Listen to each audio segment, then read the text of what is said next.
he hadn't started, in other words. No, we're just checking right now. I'm just kidding with you.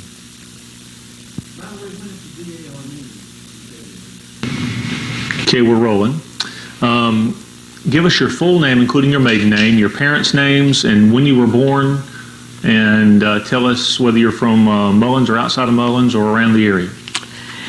Howard, I was Clara Buchan Creighton. I was born on August 17th, 1923, in Mullins. My mother was a native of Mullins. Her name was Clara Smith, and her forefathers came here in 1757. My father moved here from Manly, North Carolina in 1904. And he came to work for W.A. Gray Tobacco Company as a bookkeeper. And your father's name was? Archibald Henson Buchan. I grew up in Mullins, and after college, I married Walter Creighton, who had a ladies' and children's specialty shop for 39 years here. So I've lived in Mullins all my life. And looks like I'm going to die here unless something happens. Tell us what it was like growing up. Wonderful. It was just wonderful. The children could walk the town. The doors weren't locked. You weren't worrying about your children no matter where they went. Even after you became older, you could play out at night, kick the can, games in the neighborhood. And Mullins, at the time you're speaking of, was a very busy tobacco market. And when the tobacco market opened, Mullins just erupted. We had people everywhere. Farmers came to town with their families to shop. Stores stayed open until the last customer was gone, all day into the night if necessary. And the smell of tobacco was all over town, and it was a different smell from it is today. It was some of us were talking the other day about it. It was a wonderful smell, because there was no air conditioning, and I just loved it. And there was a sense of expectations with everyone. It was just great.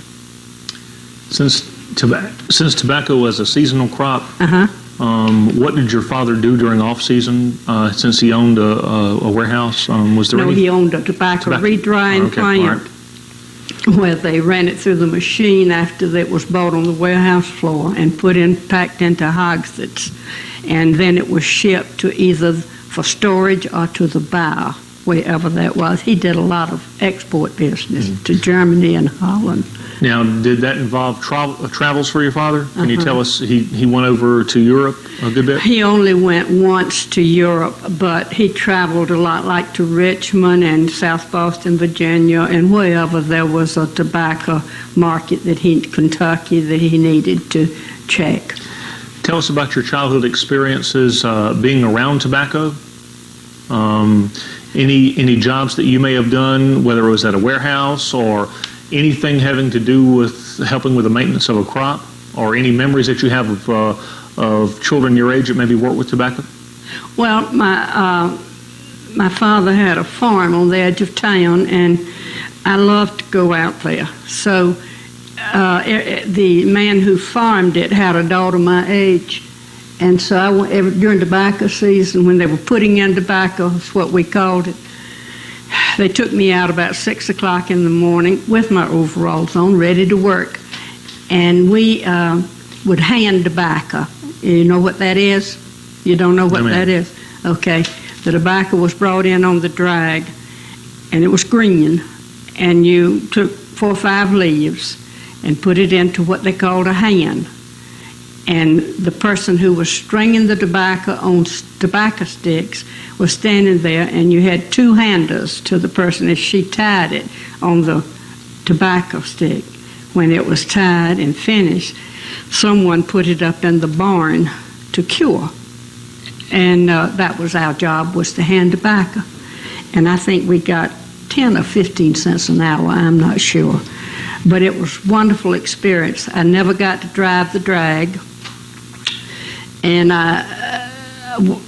my experiences with working in tobacco was very little because when the tobacco season came about, my father let me have a concession stand at the factory when I was 11 and 12. And as I got older, I worked in the office. And that's about all the experience I had actually working in tobacco. Tell us about your experience with a concession stand. My father had Isaiah Wright.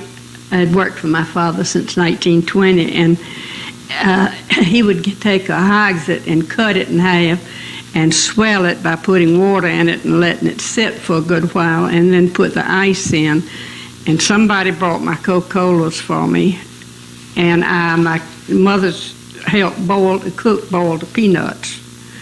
And I sold peanuts and Coca-Colas, and I kept I charged. And when the people working were paid on Saturday, you did the payroll in cash. It was before Social Security that you had to take out. And so I was standing there at the door when they called the names with my charge list so I could collect. And I guess I had all profit. I don't remember paying for the Coca-Colas or the peanuts. So I guess mine was strictly profit. Tell us about the Great Depression. How did that affect the business or your family? Well, as we're remembering it, we always had plenty to eat because, as I said, my father had a farm on the edge of town, and we always had country ham and whatever, backbone and rice, that kind of stuff. We didn't have I never remember having any money handed to me. I never had any money. But, and I remember at Christmas during the Depression that I remember, you asked for maybe 2 or 3 things, and you were lucky if you got 1 or 2. We weren't like big towns that had lines where people were standing, food lines. They were standing in line because we were fortunate. We were in an agricultural area. And I don't remember, I do remember my mother, we lived at that time on the highway going to Marion, and I remember there were so many people that stopped by who were traveling hobos, we called them then. I guess I don't know if we call them homeless now, but I can remember her feeding them on the back steps of the house. It was real tough times for everybody, but we were fortunate here in Mullins. How much did your family trade, not necessarily in money during that time, but maybe for goods or services, like somebody would give you corn for a service rendered, or you would use tobacco as currency? That wasn't so much with my father because he was in a seasonal business, but it was true of doctors and lawyers and people who, you would pay ordinarily, you would pay them for their services. What type of, since you grew up on a farm, no, you did not grow up on a farm. Well, tell us, in your experiences being around the farm, what type of animals were common then was that on the farm? Cows and pigs and some horses and mules. Yeah. You seen mules? Oh yeah, I love mules. Great about mules. Chickens. We had talked earlier. Guineas. Guineas. Oh yeah, guineas are big. Yep. Yeah. How about tell us a little bit about, did you ever witness people killing hogs? How that was done? I know how it was done. I went and looked at it, though. When they would come for me at school, and Daddy would say, well, your mother's out at the farm. They're killing hogs today. And I would go out, and I know what they did, but I'd just rather not think about it. But they did have, they dropped them in scalding water after they were dead and skinned them. And anyway, they did all the things they need to do. They had the hams and my mother had a smokehouse at our house. and they put all the shoulders and hams in there, and sausage. She made the sausage, and liver pudding, all these things. But I didn't look at them killing the hogs. Would you say that your family was self-sufficient because you were able to rely on farming for food? I'm sure it helped because we had 2 cows at our house too. That time you could have cows and things like that in town. Yeah, we had. My father didn't like homogenized milk, so she had 2 cows. Did you have an outhouse?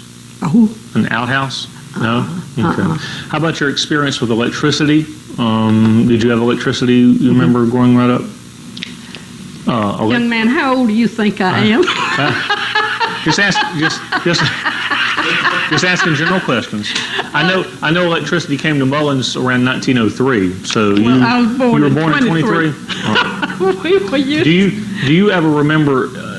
Were there any hurricanes when you were growing up? Were there any bad droughts? Floods? I do not remember any hurricanes. We had, bad electrical storms, no droughts. I don't remember any of that. Life was wonderful. It really was.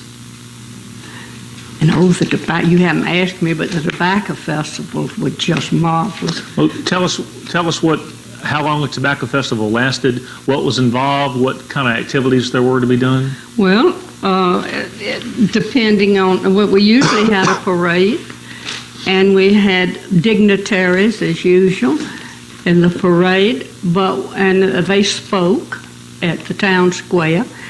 But we really didn't have a lot of things during the day. The biggest thing was the tobacco festival dance that night in the warehouse.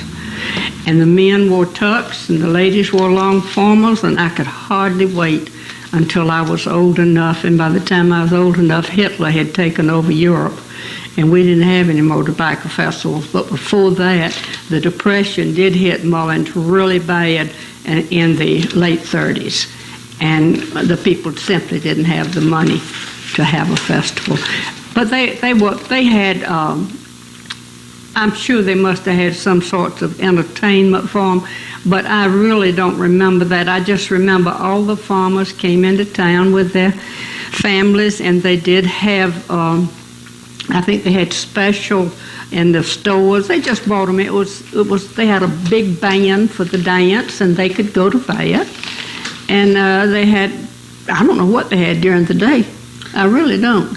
Tell us about a typical day that you can remember for your father when you were a child, what he would do, if you can recall, about his work day, what time he got up. He got up about 5 o'clock, and then he went to the factory, and he would come home. He ate breakfast before he went. He ate breakfast. He came home for lunch, but he followed the sale. He bought some tobacco, but he had about five or six buyers who did buy tobacco for him and worked for him. And he would follow the sale even so. And in that day and time, men still wore long sleeve white shirts. And even summertime? Summertime. So would he come home at lunch and change shirt? Or change shirt, change his shoes, and go back. And the sales then, they lasted until about 4:30. And he came home to eat supper, but then we would go back many times while he checked the shift going on that night and how the machine was going and running and what was going on at the factory. And he started the business in 1920. It was Dixon Buchan Tobacco Company at the time with Mr. C.O. Dixon, and later bought him out. And there was some other partners. He bought them out, and it became A.H. Buchan Tobacco Company Incorporated. And my 3 older brothers went into business with him. And after he died, who were your brothers? Edward Buchan, and Smith Buchan, and James Buchan. And how long did they keep the business in the family? Well, we kept the business until 1958, and my mother and brothers and I sold out to Gallagher Limited of England. And they continued to run the business there until 1963. And the building was later sold to Supreme Lighting. And where is the building located in Mullins? On East Laurel Street. Mm-hmm. It's, like I said, Supreme Lighting is there now. Mm-hmm. And that was about it. Now, how about your mother? What was a typical day like for her? Do you recall growing up? Well, yes. She would get up and see about getting someone to fix lunch, and then she usually went down to the drugstore for Coca-Cola and a package of those nabs you're talking about. And then she went home for lunch, and then she would go up, and she had 5 sisters in Mullins. So she would go up on what we call Smith Hill, which is West Marion Street, and they would sit on the porch and visit during the afternoon. I never have figured out how she had so much time. I keep thinking I'm going to hit those golden years sometime, and I can't seem to do it.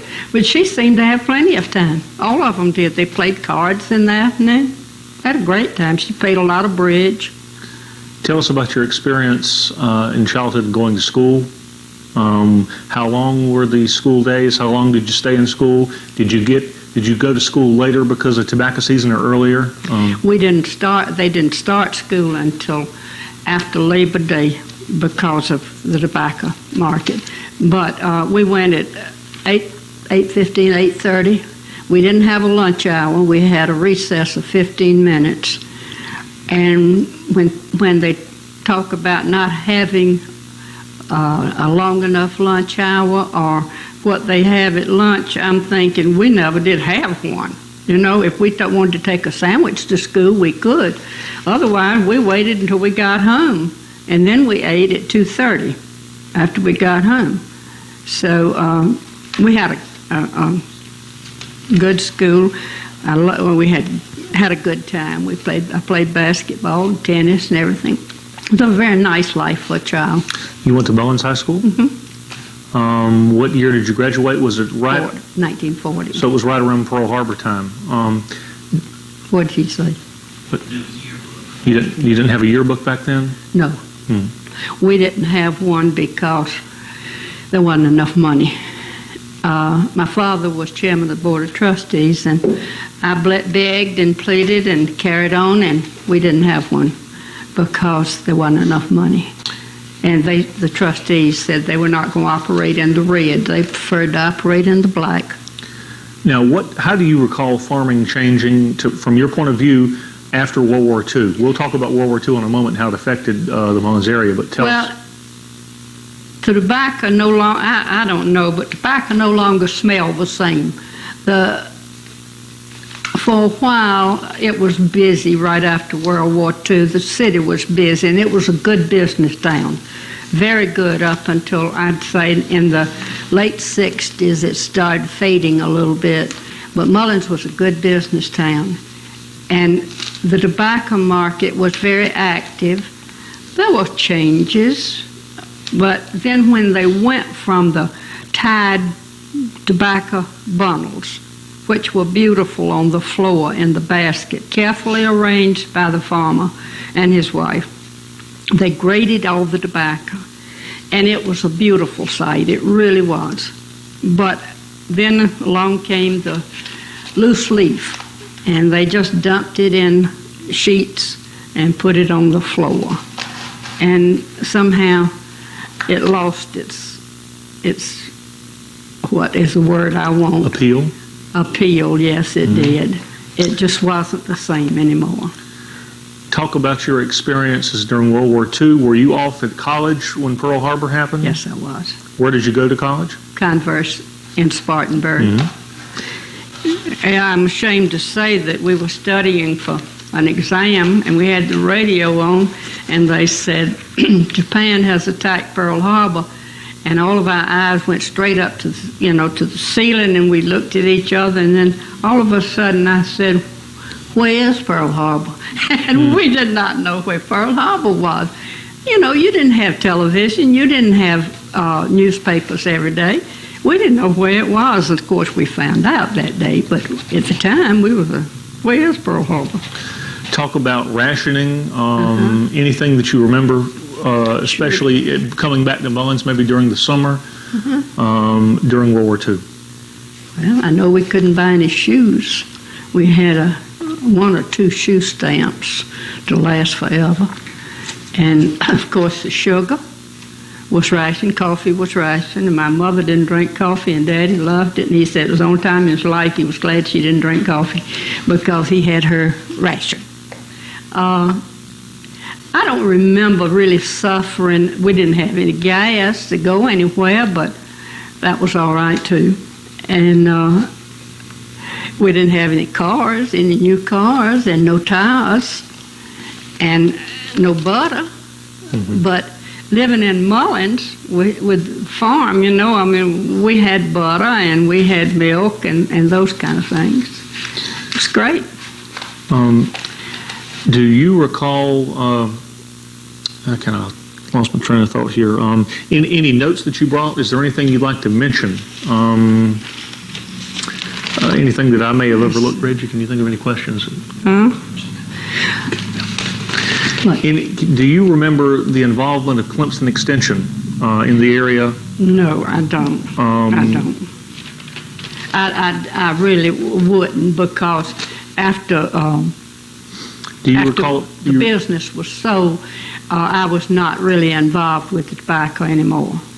Do you recall 4-H, was it active at Mullins High School? Yes, it was. It was. We had a Mr. Studemire at the time I was there, who was the 4-H teacher. They had a very good 4-H club, but you had to live on a farm. Yes, ma'am. And I didn't. I wished I had lived. I wanted to, but I didn't. Do you recall any activities of 4-H? No, I don't really and truly. You know, we were a real small town and a real small school, but when you ask about tobacco after World War II, before there were no allotments. I mean, everybody grew what they could grow and look after. And, you know, it was just a whole different ball game, really and truly. It's before the government got into it, there were no price supports. I guess maybe this is better. I don't know. Yes, ma'am. Anything from your notes that you may help? I don't know. I don't think so. Are any of your brothers still involved in tobacco, or anybody in your family? No, grandsons? My brothers work for Gallagher Limited of England, but all three brothers are deceased. No, we did have, I do remember that, well, my father and several other men opened the Davis National Bank, and it was named after Mr. George Davis of Lewisburg, West Virginia, who was a good friend of my father's. And he put up most of the money in order to open the bank, because we were in a depressed area here. And I like to remember him because he was a vital part of Mullins' progress at that time in the economy. Do you recall if there was a banking panic in the area? Did other banks close? I remember when the banks closed. When I was 6 years old, I had $16 in the bank, and I didn't get it back. I do remember that. I was 6 or 7, and it really hit me. Did the Depression change the way you looked at life? Did you no? I really wasn't old enough to realize the seriousness of it. You know, except hearing my mother and daddy talk about different things, but I really was too young. And as I said, in that day and time, children usually had enough. If you had something enough to eat and enough to wear, and you really didn't care a lot about that, and you know, days went on from one to the other were real pleasant. Tell us about your experience growing up with blacks. Crazy about them. I loved them. There were a lot of them that were very dear to me and still are. Let's talk a little bit about how many people your father employed at Buchan Tobacco Company. Yeah, I think it was around 150, a little bit more. Of course, during when they ran 2 shifts, there was about 300, and they worked usually from the 1st of August through about November. And you say it was a completely cash business, so... Well, it was when you paid them, it was, yes. Was payday every week or every Saturday? Every Saturday. Were the work days, there were 6-day work weeks? 12, no, they didn't work Saturday afternoon. They were paid, no, they worked all day Saturday usually. They were paid Saturday morning, unless they had a lot of tobacco that had to be, if they were backed up is what they called it. If they did, then they ran on Saturday. Talk about your experience going to church as a child. Do you remember that? Was it a big event? Was it all day at church? No, what was that like? No, my mother and father Presbyterian, and we went to Sunday school and church. And if they had prayer meeting that night, we went back that night, and on Wednesday night to prayer meeting.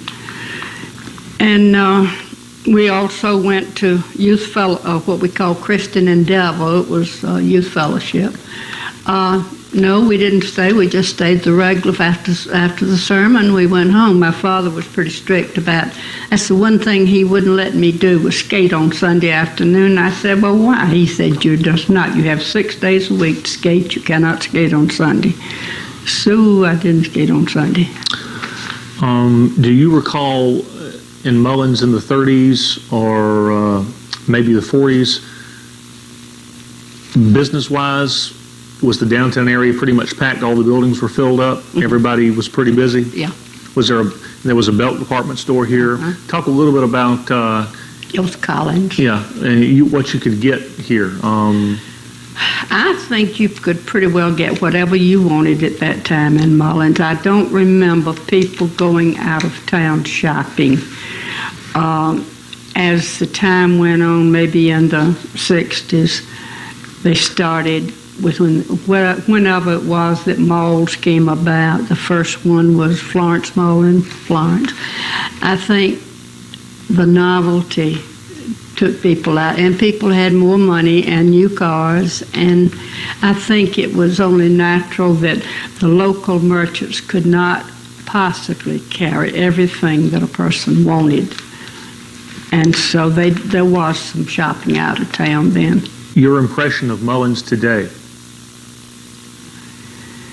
Well, it's my hometown, and I don't know exactly what you mean. As compared to when you grew up, how much has it changed?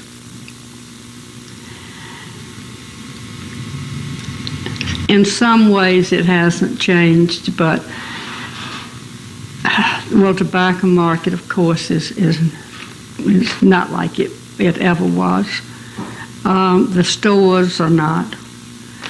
The people at my age, the people that were here in business when my husband went into business, they have retired too, or died, and it's quite different. For me, it is. Yes, ma'am. Reggie, can you think of any other questions? Have I missed anything? No. I think you've covered it. So don't call us, we'll call you. Thank you very much.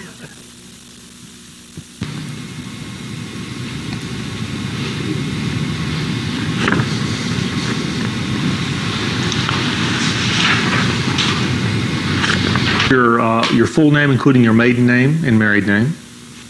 Ella Hampton Moore. You're originally from Mullins? No, sir. I'm originally from near Sparta, North Carolina, in the northwestern corner of North Carolina. When did you come to Mullins? I think it was about 1965. How about tell us a little bit about background in your experience with tobacco? How did you happen to get involved with tobacco? Well, my father used to grow burley tobacco, so I know how I worked in burley tobacco from the time I was a child. Of course, we only had a small allotment. And then I married my husband, and he was a tobacco farmer. And his name? Paul Moore, in Surrey County, North Carolina. And we lived there a few years, but he worked on the tobacco market here in Mullen, so he wanted to farm down here, so we moved down here and never did go back to North Carolina. Talk a little bit about the experience of tobacco farming, what that was like, your involvement as a child.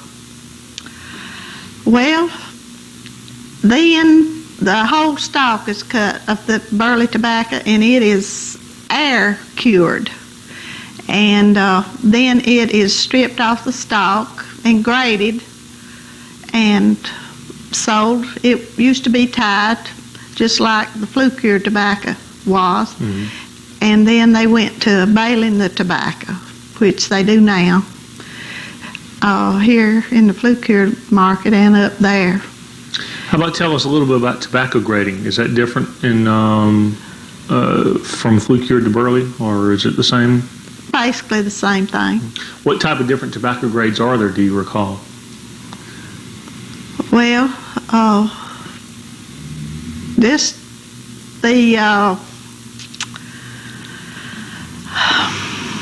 we start with the lugs, sand lugs, which are not very profitable right now. Then you go on up the different, a couple of grades in the middle of the stalk, and then the tips at the top, and that's, I can't call you the exact grade right this minute. How about specifically your experience and your husband's experience in Mullins with farming tobacco and working tobacco? Well, we started out, we had a lot of employees, and he had at one time about 100 acres of tobacco, and we got what we call a stick harvester, and you rode through the field and primed the tobacco, and it went up a belt and was basically most of it was done in the field, hung on a rack, then carried to the barns and hung and cured by oil. After we come down here, now I can remember tobacco being cured with wood, but mostly it was oil. Do you know anything about curing tobacco with wood? I didn't do it myself. Yes, ma'am. Do you recall what was done? Well, they cut their wood ahead of time so it would be ready for the next curing season. And basically you had to stay with it at night and somebody sleep at the barn. And they liked a certain type of wood, I guess, good oak wood or something like that to cure with. Now, you talked that your husband had employed a lot of people.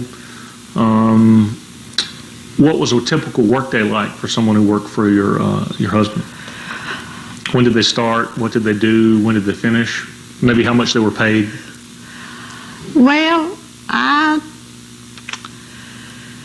it's hard to remember back to the exact wages, but I know he got up early and went out and checked all his barns and everything, and if a barn had to be taken out, of course it had to be gotten ordered the night before. And then the barn would be emptied of the dry tobacco if it was going to be filled back with the green tobacco that day. And of course it was brought into the field and in from the field to start with and strung at the barn. But as I mentioned earlier, then we got the stick harvester, and it was done as we went through the field, and then it was brought in like that and hung in the barn. Somebody had to climb up in the barn on the tier poles and hang it from the top down. That had to be, you had to have somebody that really knew what they were doing, I guess, with that. Of course, it had to be placed right in the barn. I guess they had to be in pretty good shape, too, for all that moving around. I'm sure they were. Was your husband involved any with Clemson Extension? We've always worked with the Extension Service. What type of services do you remember Clemson Extension Service providing that you think was helpful to your husband or to the farmer? Well, the one I remember best here in Marion County was Marion Carter. Mm-hmm. And he helped us a lot with disease, and we had demonstrations on our farm, especially for black shank. I remember we've had several of those and other diseases. We've always worked with the Extension Service. How about talk a little bit about black shank and any other diseases that were you had problems with in tobacco? Well, as I remember it,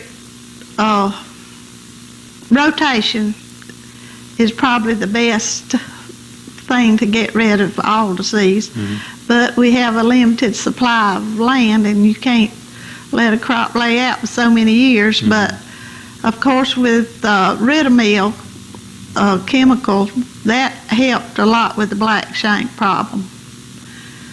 And we are basically able to control it pretty good, unless it just happens to be a real bad year with weather. Mm-hmm. Weather has a lot to do with it.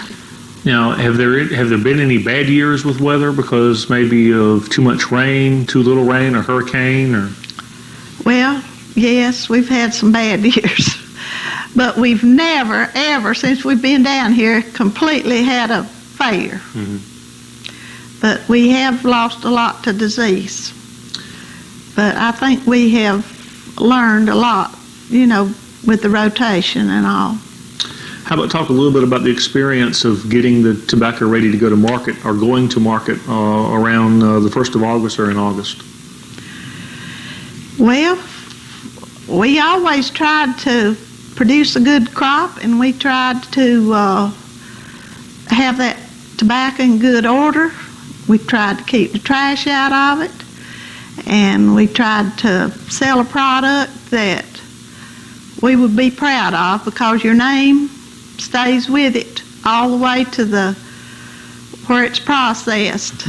And the companies used to know, and probably still do, who the good farmers are.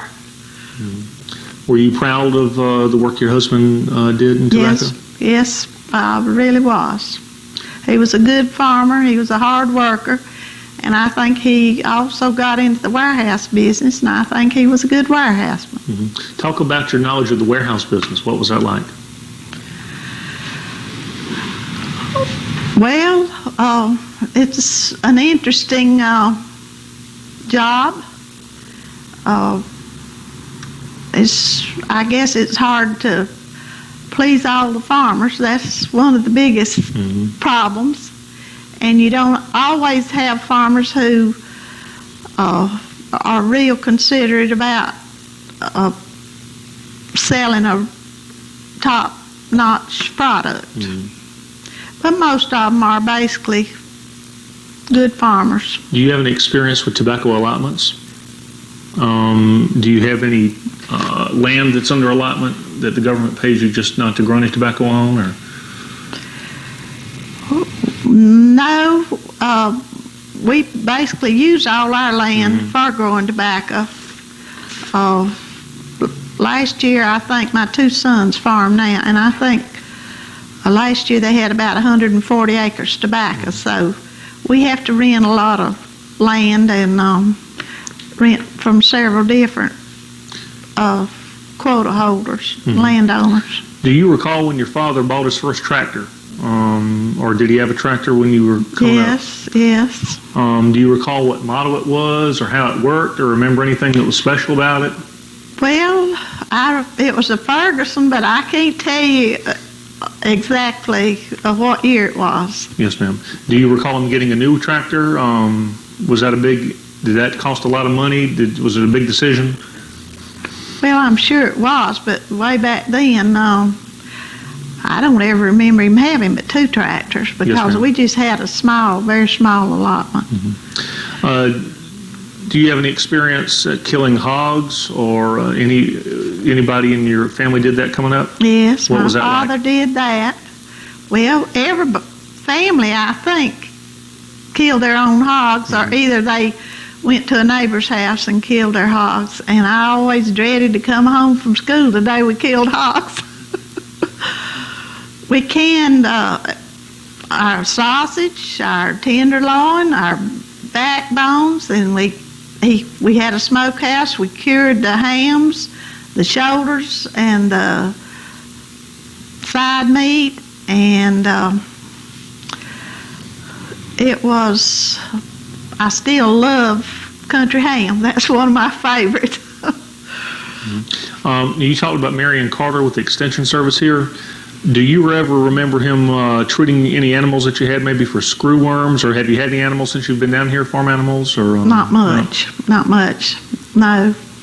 How about the type of tobacco, Cooker 139? Have you ever heard that term used? I've heard it. Do you recall anything that was that your husband liked about that tobacco? No, I don't remember that. Okay. Let me see here. How has farming changed from when you were a child to now? Would you think? Is it the technology? A lot with technology, sure.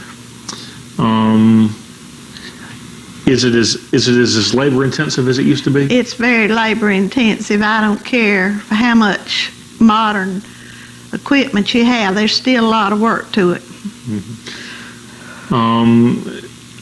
Is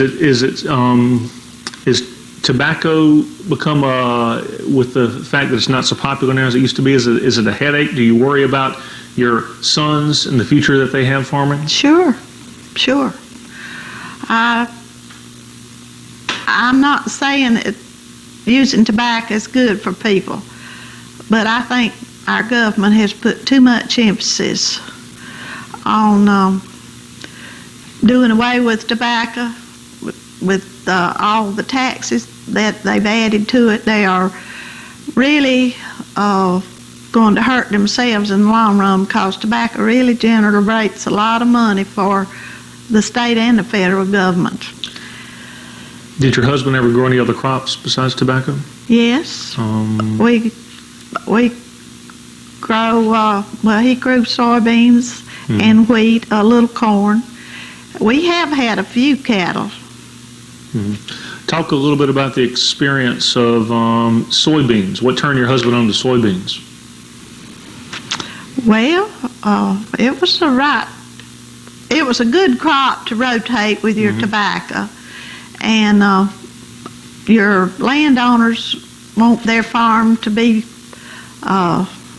cultivated and taken care of. They don't like for it to lay out and grow up in weeds, and that doesn't do anybody any good unless it's planted in, something that will preserve the soil.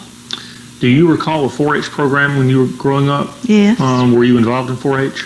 Some, but now we lived way back in the country, so I didn't get to participate in a lot of things. But I worked for the Extension Service after I got out of college in North Carolina, and I was involved with the 4-H program, and I think it's an excellent program for children. What do you like about 4-H? Well, I think it's working with children in their home environment and their own setting of whatever they're interested in. It's a hand-on thing, and there's not as much formal education as there is in a school like. Were your children involved in 4-H? No, sir, No? not much. How about FFA? Were they involved? No, my children went to the private school, and they didn't get involved in that, and I think the boys would have enjoyed it very much had they been able to do that. Did they initially want to get into farming? Is it something they'd thought about? Yes, that's all they've ever done, and they love it. And do you see your grandchildren getting involved in farming and staying in farming? Well, I don't know. That's a question I can't say. Possibly, yes. Yes, ma'am. If everything stays favorable for them. Now, do your sons rotate the crops along the same lines as your husband did? Yes, sir. Yes. How about talk a little bit about the Brightleaf tobacco? What do you like about the Brightleaf? How is it different from Burley? Well, I enjoy seeing pretty tobacco in the field from the time it's set out all the way till it is on the warehouse floor. I just think it's a beautiful crop, and I enjoy it. Do you get excited when the tobacco market opens up? Oh, of course. Everybody, Mullins does. What's that like for you? Talk about that. Well, I love all the state dignitaries coming to town, and I get to meet the governor sometimes, and I think it's really been a wonderful thing for Mullins to have a tobacco market here. A lot of people may not think that, but I do. I think it has really been a plus.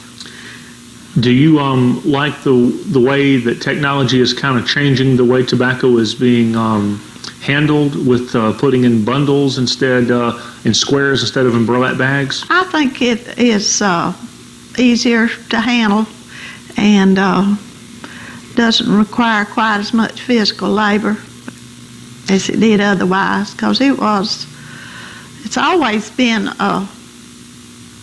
having you have to have a lot of labor, to take care of the crop in spite of all the machinery. But yes, I think the bales are fine. Mm-hmm. Do you feel like it's still a money-making proposition for somebody to own a warehouse or operate a warehouse? Well, some years it's profitable, and some years it's not. It just depends on a lot of things, and I don't know what about the future. If our allotment is cut much more, I think we'll just be out of business. Mm-hmm. Do you have any ideas of what the warehouses could be used for, if not for tobacco, any other purposes? Well, I have some ideas, but I don't think anything would be nearly as profitable as a tobacco warehouse. But I mean, you probably could have a flea market or antiques or some kind of something along those lines. Who knows? And you've been involved in farming all your life. If you had it to do over again, would you change anything? No, I love nature. I love the soil. I love all our wonderful natural resources that God has given us to work with, and I think we need to take care of them. The water, the air, and everything. Going back to Marion Carter, how many years were you and your husband involved with him? What did you think of him as a person? Well, I always thought he was super nice. He was on a level that everyone could relate to, and he personally came out to your farm, and he worked with my husband and my children and me, and I think he really meant a lot to Marion County. Do you remember how long it took to plow an acre with a mule? No. I'm going to ask some of these. Do you recall how your father dug a well, maybe a water well? No, the well at our house was dug back in the late 1800s, I would say maybe 1880. Mm-hmm. We lived at my mother's home place, and I have looked in the well, and it was very interesting. Right. And we had a pump. We had to pump the water with before we got the electric pump. Did you have an outhouse, or did you have a bathroom inside your house? Well, I can remember the outhouse. I think we got a indoor bathroom about the time I graduated from high school. Mm-hmm. Were you glad to have indoor facilities? Of course. But we didn't know anything else when I was growing up. Yes, ma'am. What do you recall the influence of any type of farmer publications growing up that maybe you read or your husband read? Was your husband a member of any local grange organizations? I don't remember us he was a member of the Farm Bureau about as far back as we got married. I don't know how much before that. And we always had the Progressive Farmer and the Farm Journal in our home, always. When I was growing up and after we got married, and I still have them. Any questions you can think of? What was the first herbicide your husband used? Do you remember that? No, sir, I don't. Okay.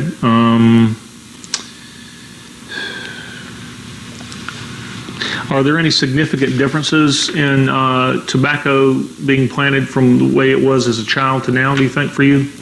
Have you Oh, seen? yes. Talk about that a little bit. Well, we had the hand setter, which you put the water in and went along and dropped the plant. I believe they have one here at the museum, and I can remember carrying the water and the plants when we were setting out the burley tobacco, and we also had that to reset with after we started doing the flue-cure tobacco. But it has really changed now. We have a greenhouse that we grow our plants in, and then we go to the field and they have a carousel setter, and the plants from the greenhouse and the setter look very pretty in the field. It's a very uniform look now when your tobacco's set out, and it seems to grow up so much more even than it did when you had plants out of a plant bed, because you'd have one tall plant and one short plant then, and now your field looks pretty from the time it's set out. In your experience, do you feel like that farming is something that the younger generation can look forward to doing, do you think? It'll be a very select group, I think, that does the farming. We have less and less farmers all the time. Very few young people are going into the farming business. Let me see.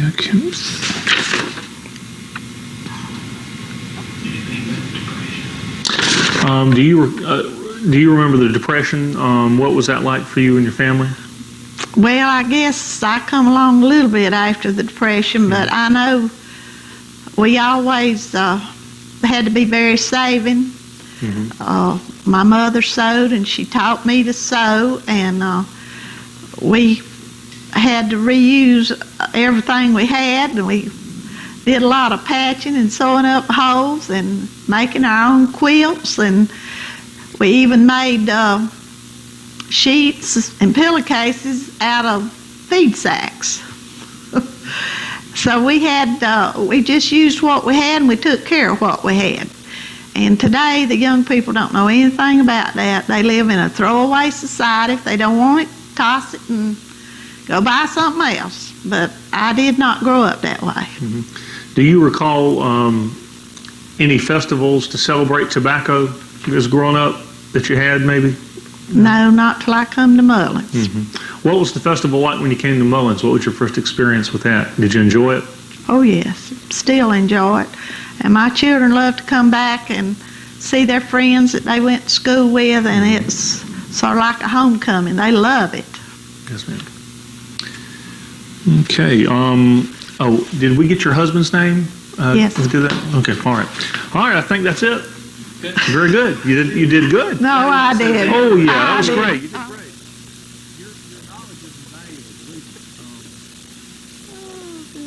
Well, And maybe Mr. Duncan too.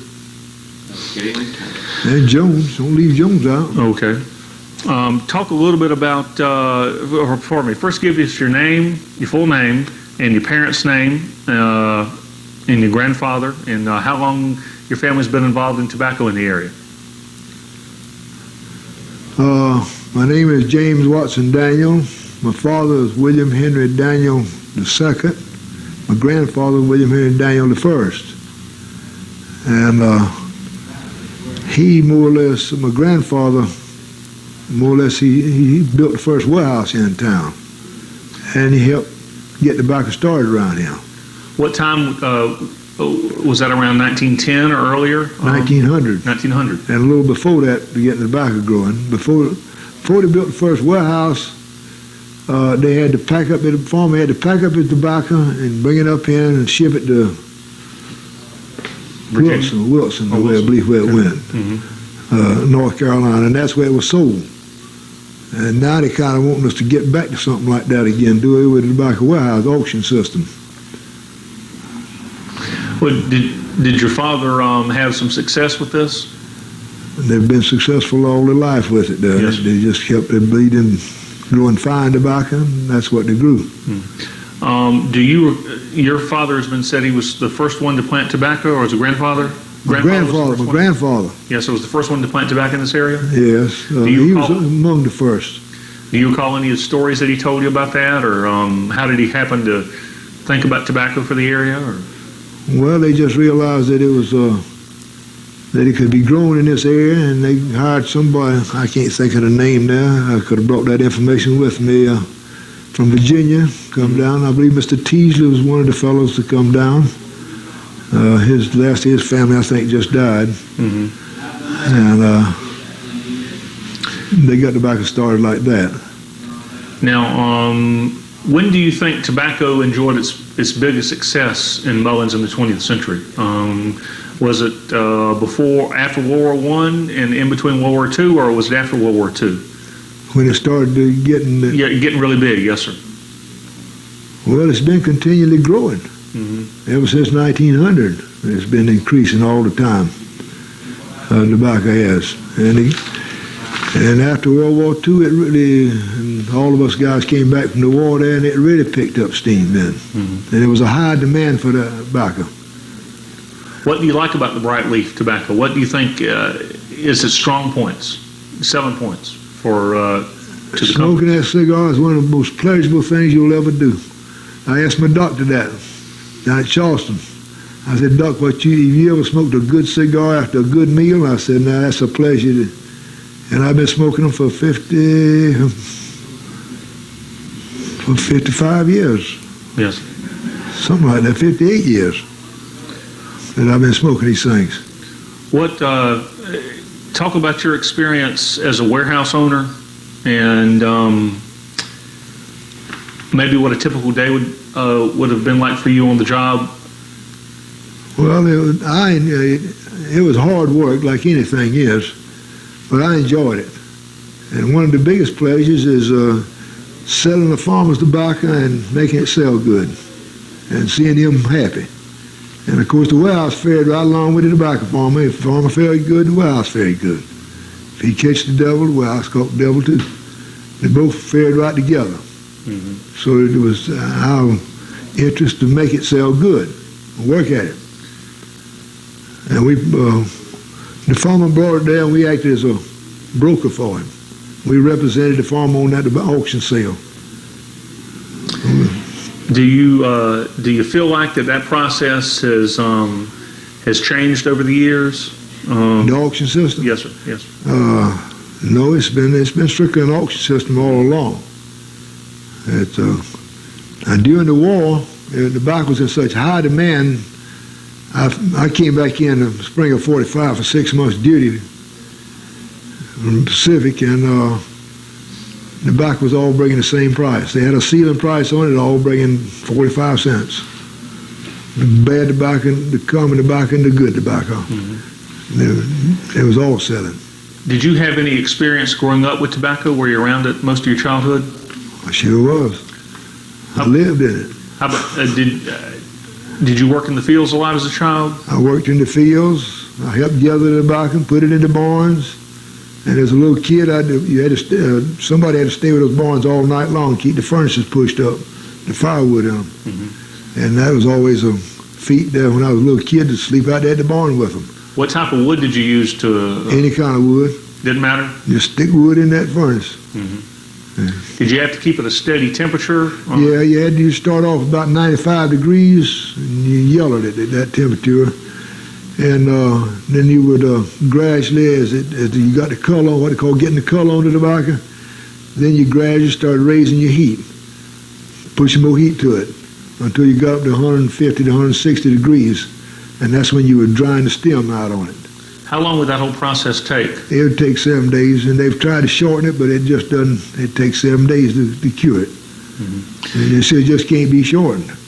Now, as a child, talk about working in the tobacco fields. What was that like? And how about, can you give us an idea of what a typical day was like? What time did you get up? What did you do? When did you go to bed? Well, we lived uptown here on Wine Street, and I had me a horse, a small horse. I called it a pony, but it was a small horse, black and white. I'd ride it out to the farm, which is just outside of town here. By the time I got there, they were taking the mules all out, hitching them up, and I'd turn the pony loose in the lot there. At first, they put me to, when I was about 9, 10 years old, put me to dragging tobacco, driving the mules, dragging the tobacco to the barns. And then later on, they started me to cropping tobacco. And then you had to learn to hang it up in the barn. Was that especially difficult, trying to fit in the little nooks and crannies to hang in tobacco in the barn? Was it hard? It wasn't, but it just took 3 or 4 quarters. Now, how the barn was, there's some barns that took 3 people up to pass that sticks of tobacco up the barn. And low barns, maybe 2 people could do it. And you hung it in there. It had been strung on those sticks. How long would you stay in the field a day, you think? Maybe 12, 15 hours? Or? Well, you go out about 7 o'clock, 6 to 7 o'clock, come out at 12, and about 1 or 1:30 you go back in the field and you work till you finish the barns that you were filling on. Now, Daddy had one mule. Daddy owned all the mules out there on the farm. But he had one mule that Scooby would blow that whistle at 12 o'clock. No matter where that mule was, he'd head toward the barn, and nobody could stop him. When that whistle blew at 12 o'clock, he headed to the barn. Time to knock. Do you recall how long it took to plow an acre with a mule? I didn't get a chance to do a lot of plowing because I was in school. Yes. I did these other things that occurred during June. Now, I did some plowing, breaking land. Like the first thing when school turned out, 1st of June, we would had to cut oats. So you had to grow all these oats on there to feed the mules during the summer. So those mules had to be fed. And they had a reaper binding the oats up in bundles, and you stack them, shock them, they call it. And then and they dried out, then you haul them up, then they were hauled up to the barns, the lofts of the barns. And then that land had to be broken, planted in peas, sowed it down in peas. Can you tell us about the grading and tying of tobacco? Well, once it was killed, once you killed it out in the barn, then you unloaded it, carried it to the pack house, and packed it down. And later on, after you got through gathering the tobacco, then they started unstacking it, taking it off the sticks, and then they had a grading bench there. They would grade it out in grades. And I didn't do a lot of that because I came on up here to the warehouse and started working at the warehouse. Yes. Do you recall how many different tobacco grades there were? Start with about 4 grades, but then later on it got it down to about 3 grades. It's according to how they would buy it. Right. That determined really how much grading you did to it. How about talk a little bit about the Great Depression? Did that have any effect on the tobacco and your family, and how did that go? Well, Daddy already preached in my head, and my brother's head. The only thing that saved him whenever the banks all closed around here was the fact that he didn't have a mortgage on none of his land, property. And he preached in our head, don't dare mortgage anything that you get. If you can't pay for it, don't get it. It's a different day and time now. Yes. Everybody lives off borrowed money this day and time. So cash and carry, huh? Yeah. That's right. Do you recall ever bartering with tobacco, trading with somebody for something instead of using cash? Or No, I didn't never do that. Okay. But however, during the Depressions, the doctors and lawyers and professional people, farmers paid them off with hams and different things off the farm. Yes. A lot of that went on because there wasn't no money when the banks closed. And I don't know whether you're interested in this or not, but whenever I was 11 years old, and I had a brother that was 13 years old, 2 years older than me, they got in a shipment of horses and mules down here at one of the stables. And they had this little horse, black and white. They call him a paint now, I think. He was a beautiful horse. And we wanted that thing. They wanted $35 for it. Well, the Bank of Mullins had closed up, and I had a little account in there, savings account. My brother Ship had a little savings account. And so we marched down to the bank without saying anything to our parents about it, mother and daddy about it. And walked in there, Mr. Shine Hayes, he's just died not long ago. He waited on us, told him what we wanted. We went in the back down. He's gone right a good while. After a while, he came back out with these papers, and he said, sign here. Well, we signed there.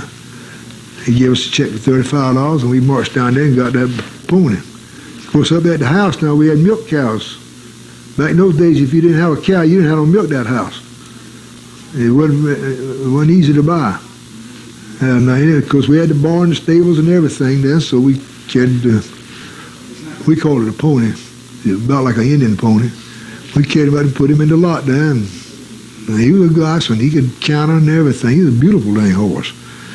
And later on that afternoon, Daddy came home, man. He went out there and looked at it there, and he didn't say nothing about it much. He didn't criticize us, didn't compliment us or nothing.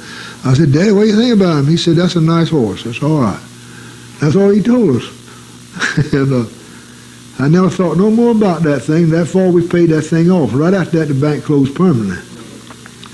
And we paid our loan off, though. But later on in the war, World War II, I was flying dive bombers out there. And I got hit with anti-aircraft, but I got back, managed to limp back with my plane. And sitting around my tent, I got to thinking about it. And I thought about that. I said, how in the world 2 kids walk in a bank? Because we hadn't said nothing to Mother and Daddy about that. So when I got back after the war, Mother says, meantime, my brother had died at a Japanese prison camp. He was in the Philippines flying P-40s with the Air Corps, the Army Air Corps. And she said, I found something I know you won't. And I said, what? She said, remember that pony y'all bought? And I said, yeah. So I found those papers. And she got them out. And the first thing I did, I looked to see who endorsed it. My mother had endorsed it. They called Mother and told her, asked her about it. She said, let us have it. But now, during that pressure, we won't give them nothing. You could work and get you 25 cents a day out on the farm and stuff like that. But that money bought something, though. That 25 cents bought something. How about talk about the anticipation before market opened? Was it, you feel like there was something special in the air? Well, you were always concerned about how it was going to sell. Yes. That was always the big question. And Georgia opened a week before we did, like it does now. And a lot of times we'd go down this warehouse and we'd go down there and see the Georgia opening. That'd give us an idea, because Georgia tobacco and our tobacco was similar to the same tobacco. And we'd go down and that'd give us an idea about what to expect of him. The train's coming, so we may need to stop for a few minutes because it makes a lot of noise. It shakes the building. Do you recall, and I don't recall what we were talking about. Do you recall any killing of hogs on the farm when you were growing up? Oh, yeah, that's the way you got your meat. There wasn't no freezers or nothing, so you raised your hogs out there on the farm, and we had a big smokehouse up there on Wine Street. And I still haven't had the ham as good as we cured in that smokehouse. And they'd kill 10 or 12 hogs out here on the farm one day, and they'd bring them up and hang them. Then the next day they'd have a big crowd up there, and they'd cut those hogs all up and saw down the meat and grind up the sausage, cook the lard. And there was a lot of meat there.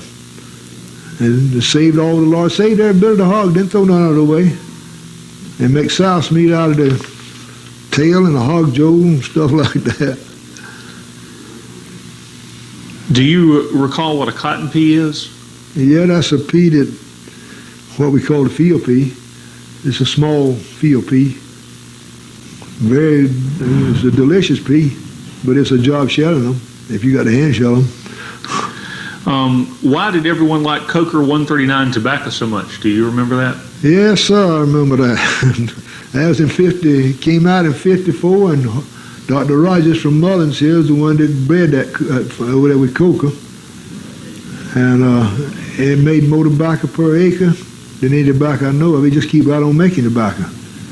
You couldn't mess it up. It was just foolproof. You couldn't ruin it in the barn, but it had one bad quality. It didn't have no aroma about it. It just made too much tobacco too. Mm-hmm. It didn't have the aroma. Do you recall what was the first herbicide used on the farm when you were a child, or you recall when it was used around here? Well, let's start with the insecticides. That the first chemicals I recall was we used to worm by hand. The next chemical we started using arsenic. No, we started using Paris green. That would burn tobacco, so you had to be extremely careful with it. Then we used arsenic lead. That went on for years and years until after World War II, I believe. I don't believe we had any. And then I believe Rothane, TDE came out. And DDT came out. But now take arsenic lead, they outlawed it, mainly because it left a residue on the leaf. So they outlawed it, stopped using it, which we understood. And TDE and DDT, they were real good worm killers. Both of them were, especially that TDE. One brand name was Rothane. And now, I don't know why they outlawed that. I don't know if they ever did. But the TDT, though, it lasted too long. It killed flies. It killed everything. You could spray your house porches down, and back in those days, everybody had cow lots and everything. You had flies. And like now, you don't very seldom see many flies now. But back in those days, those flies bred out into cow lots and everything, and they were everywhere. And then we went to... Then, I don't know, a lot of different insecticides came out, Indrin, and finally settled down now with, goddamn, my mind going blank on me. What they use now, which is an approved,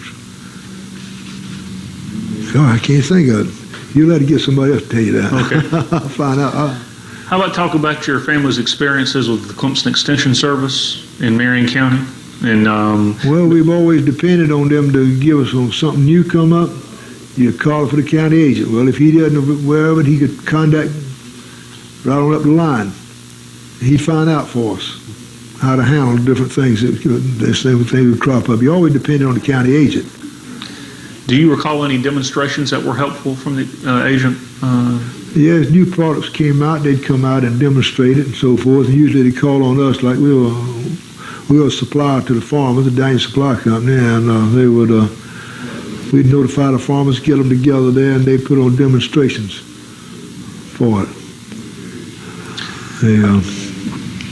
Now another thing in growing the tobacco there was always a headache with everybody was suckers. You had to hand break them out of the tobacco. Well, that took a lot of hand labor, and you had to keep those suckers out of there. They would just sap your tobacco, and you wouldn't make no tobacco. And so finally they came out with something. They found out that a mineral oil would burn that sucker out.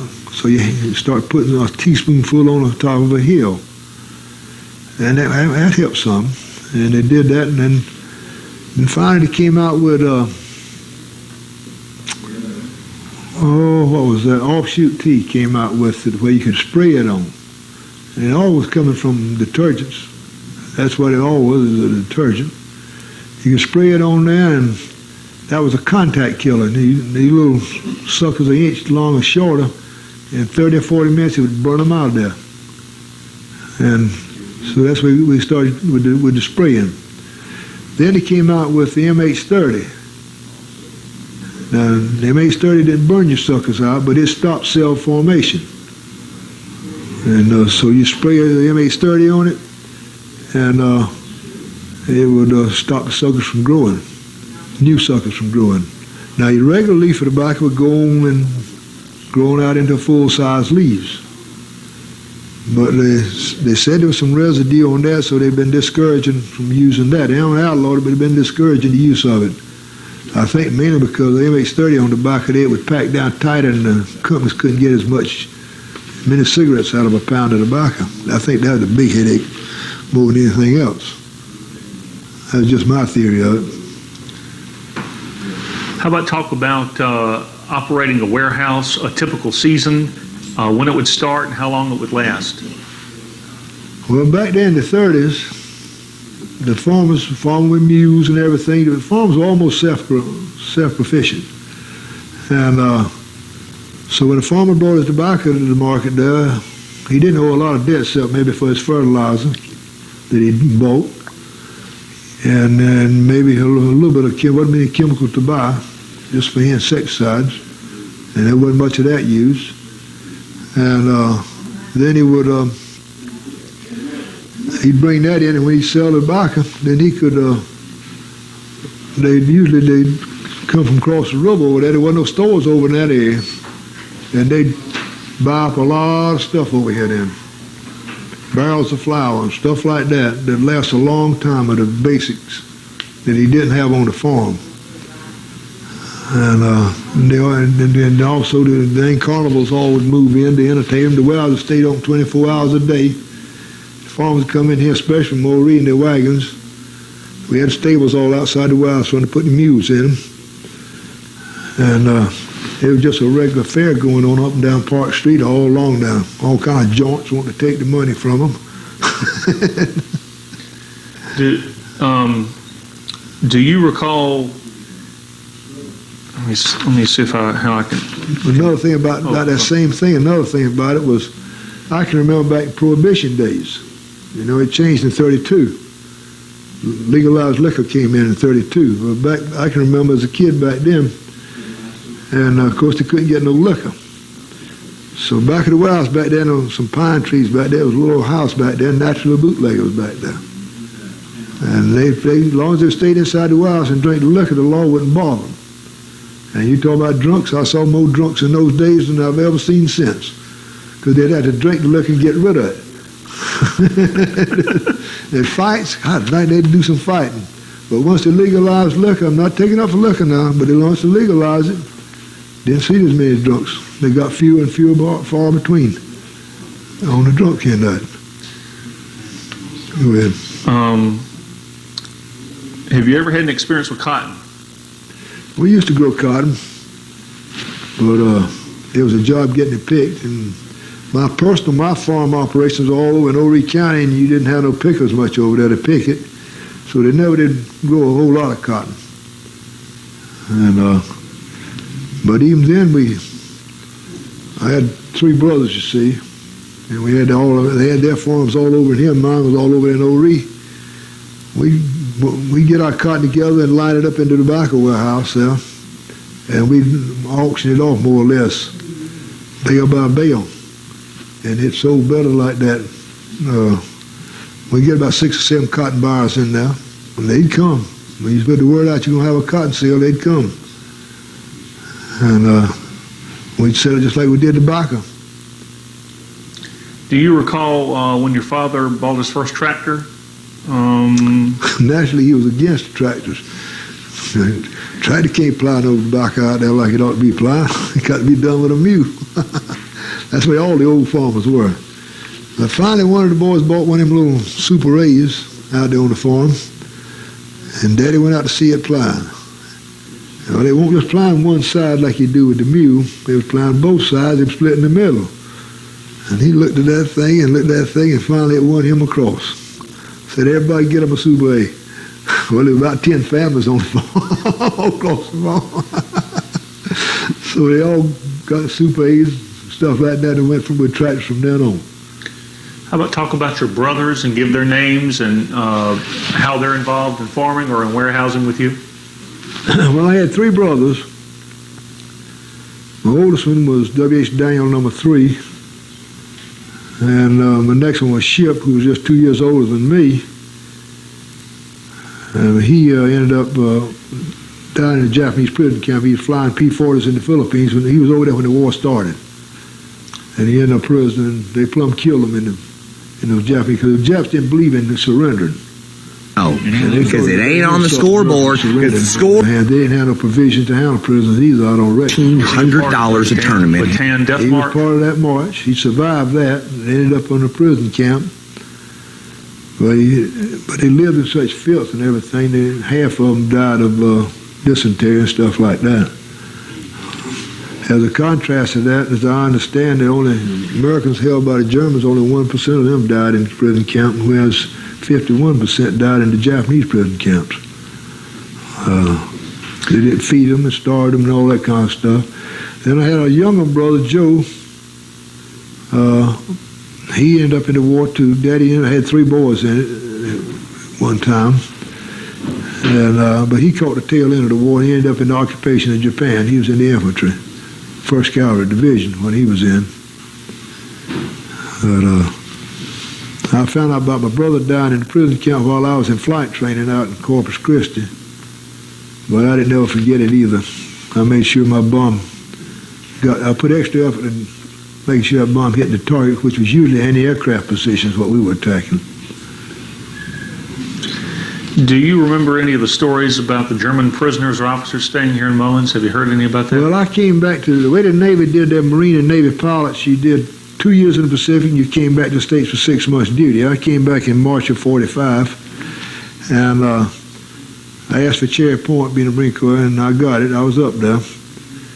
And I came home every weekend and during the week sometime, because I knew I was going to go back. I knew I found out through the grapevine that I was going to be involved with the invasion of Japan. And so I was courting my wife hot and heavy, who's later on became my wife. And I wanted to stay here. I thought I'd already done enough. Now 78 missions was enough. But anyway, I was going to do like they told me to do. But when they dropped that atom bomb in August, I was assistant operations officer of a squadron up there, and to me that was heaven opened up. I said, oh goodness, nobody knew about that. They kept secrets back in those days. They didn't have television cameras filming everything there was like they do now. All these rights that everything now, that's the reason we could get by with like we did. Nobody knows to this day what a Navy we built during World War II and what an Army we had. When they dropped the atom bomb, over 36 divisions of men were on the move from Europe, moving around to get in position for the invasion of Japan, which was going to occur about the 1st of November. All those plans were already made and everything, and they were moving equipment and all the materials and everything had to be involved. But it was the Danish array of ships, and then when Pearl Harbor occurred, we lost our battleships. Turned out we didn't need the battleships. About all they were good for is shelling the islands or something like that. Whereas later on they got those rockets on the little LCIs that sent waves of rockets into the air when they were laying down a barrage. Talking about your 2 surviving brothers, were they involved in farming after the war? Oh yeah, all of us were. We were all in business together. Yes. The 3 of us. The Daniel Supply Company, the Daniel Warehouses, we were all in business. I left Citadel at the end of my junior year. I was taking engineering. That's what I was going to follow. But when I came back here after the war, I realized that I could make it right here in Debaca, and that's what I grew up in, so I stayed here with them. I didn't go and get my degree like I should have, I reckon. Do you remember the local extension agent ever treating any animals for screwworms? I didn't never raise any cattle myself personally. My brother was in charge of Daddy's herd out there. Now he was involved with that. But of course all of them are dead now except me. And I remember talking about the screwworms and what kind of medication they had to give them and so forth. But I didn't actually get involved with it. I didn't think I wanted to get involved with it. Over the years, how about talk about some of the people that you've worked with the Extension Service by name, and how they helped you, or what you liked about them? Well, just everybody helped me. I don't know how to pin it down to any certain ones. Yes. I remember when I came back after the war, I'd never been much across the road over there in Horry County. I didn't know anything about Horry County hardly, except to go down to the river and go swimming. There was Horry County across the river. But this fellow, Mr. Gibb Johnson, had worked with Daddy ever since Daddy started his own warehouse in 1920. He rode with me, and he knew Horry County like a book. And he told me the history of every farmer there was, all about it. He could trace anything down. Anything you want to know about Horry County, he knew it. And so he taught me all about Horry County. And Mr. Bill Gasky taught me a lot about on my way beyond Marion and Dillon County over in that area. And I learned all the roads, how to get around and everything else, which I hadn't done before. Do you think the warehouses still can play a viable part in tobacco in the future? I think it's most important.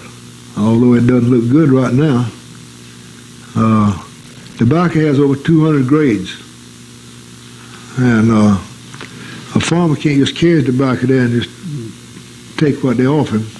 You got to have some competition there, because one outfit may grade that tobacco one classification, another may grade it another. You want the highest bid. That's all the farmers are interested in, the highest bid. And I think they'll be making a bad mistake to go into this contracting business, because then you're at their mercy, especially once you eliminate the warehouse and you have no alternative to get rid of his tobacco except that guy he's contracted with, and you got to sell it to him. In that contract, you got to sell that company. You can't go and sell it to the other company over here. At least that's the way I think they are. I'm not certain about those contracts. What do you remember about your grandfather? What type of person was he? I didn't never know my grandfather. He died before I was born. How about stories about him that you heard from your father? Well, he was in the Confederate War. He fought on that flag. Of course, actually, he was in Virginia. He fought on. He ended up in Virginia, and that's where he was captured. And he was held in a prison up out in New York City up there. In Elmira? Elmira, that's it, Elmira prison. And when they turned him loose after the war, he had to walk all the way back down. He enlisted over at Fair Bluff where he enlisted. And he had to walk all the way back. Said he would walk all during the day and stop at the nearest house when darkness came. And usually the people would take him in and feed him and let him sleep. He'd get back on the road. And that's where he got his way himself all the way back down here. I know teasing about a third of the pilots that flew with me were from up in the Northeast, and they said, "Why you don't like us Yankees?" I said, "Well, I'll tell you why. You made my grandpa walk all the way back from New York when y'all turned him loose." Because they were good boys. We got along good. I just cut the food with them. How about your farming operations now? All my personal operations over in Old Reef County. Mm-hmm. And I sharecropped it all. I didn't work none of it myself. I sharecropped it with the different families. There were 5 families over there on that farm. Now it's down to 1 family, and he works more back off my farm than he does on my farm. That's how the families have been eliminated from farming. And it's come right on down to that. You might say 10 to 1 ratio. Do you think Mullins will survive as a tobacco market? Well, it'll be the last one to close. I'll put it that way. And so the others will all close ahead. Those people from Conway and Lois said, I understand they may not open next year. Conway and Lois. You think that'll mean more business for the Mullins warehouses? Well, you see, they're cutting us down so fast till we got to get new business or else we can't survive. Do you think it's right what the government's doing? Well, the government can't help that. That's a law. It's a federal law. I mean, they got a formula. The company's got a lot of say in that thing. They can kind of control that, and I think the companies are trying to kill the tobacco auction. I think they want to get rid of that. One particular company wants to get rid of it. They want a contract with the farmer and have him tied down on a contract, and you got to deliver it to him, and that's it. He has no options on his tobacco. You realize tobacco is the only farm product that's always gone directly from the farmer to the manufacturer. There's no other people involved in it. Now, the redrying plants, they process it. They were being paid by the companies. When they redry, we used to have 4 redrying plants here in Mullins, but now there's none. Do you know how much a hogshead would hold, or tobacco? How much tobacco you get in a hogshead? They hold about 900 to 1,000 pounds, between 900 and 1,000 pounds. Averaging probably a 950. That's the old big hogsheads. That's what they'd hold. Do you like the way they bale tobacco now? I don't like it selling it because the buyer can't see the tobacco. The grader can't see the tobacco very good. All he can do is just kind of guess. Not as good as he can with it being loose in front of him. How about your experience as a warehouse owner? Have you enjoyed it? I have very much enjoyed it. I really enjoyed it. But it's a fast pace. I couldn't go to 52 weeks like that now. There'd be some different arrangements made. And do you think the Flue Cure variety tobacco or bright leaf is the best variety? Do you enjoy it the most? Well, it's got its place. Now, the Burley has its place, the Maryland tobacco has its place. They all serve different purposes. They blend it all. It's all blended together. But if we get up the blends that they want. But you got to have that Flue Cure tobacco to get that aroma in there. The other tobaccos don't have it. Anything you think to add? All right, I think we've got it covered. Well, thank you. You did a great job. It was very enjoyable.